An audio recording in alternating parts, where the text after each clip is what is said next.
Մայրաթոռում տարեվերջյան Սուրբ Պատարագ է մատուցվել ամենայն հայոց կաթողիկոսի օրհնությամբ։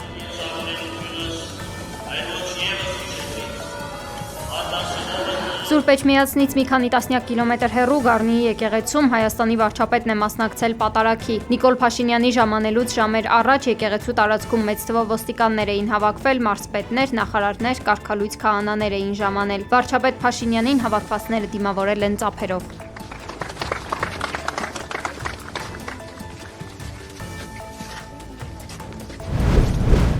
Հանրապետությունում տեղացած առաքձյունը դժվար անցանելի է դարձրել մի շարք միջպետական եւ հանրապետական ճանապարհներ։ Ներքին գործերի նախարարությունը վարորդներին հորդորում է ճանապարհ դուրս գալուց առաջ զանգահարել 010 56 25 33 հեռախոսահամարին եւ նախապես ճշտել տվյալ ճանապարհն անցանելի է, թե ոչ։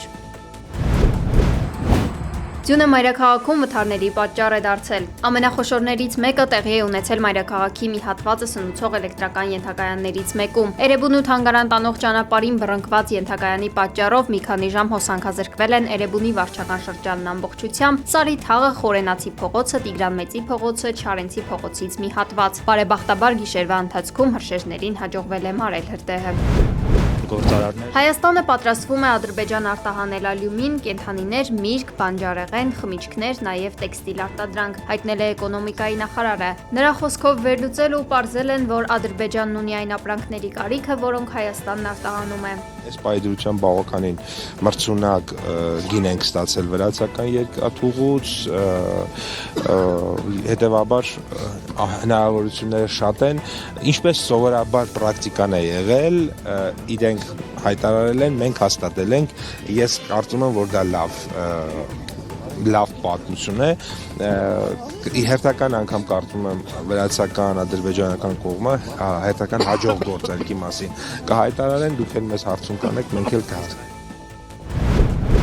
Հայաստանին պետք է նոր 5-րդ ղեկավար, արդեն շատ քննարկված, քննադատված միտքը կրկնել է մեր ձևով շարժման համակարգող Նարեկ Կարապետյանը, նոր Նորքում շարժման գրասենյակի բացման ժամանակ։ Կարապետյանը կրկին պնդել է, որ Հայաստանում վերջնական հաշտություն հաստատելու համար պետք է երկիրը նոր առաջնորդ ունենա, որի կերպարը կլինի միացնող, այլ ոչ թե բաժանող։ Նրա խոսքով փոփոխությունների համար պետք է մարդ, որը խելոք աշխատում է, որն ամեն օր աշխատում է քայլ առաջ գնալու համար։ Մենք բոլորով պետք է դրան հասնենք, ոչ իմ ու քո անենք, ոչ ասենք դու ԿՊԱ-ական ես, դու հանրապետական ես կամ դու ոչ մի կուսակցության մասնակից չես, եթե մարդ ունի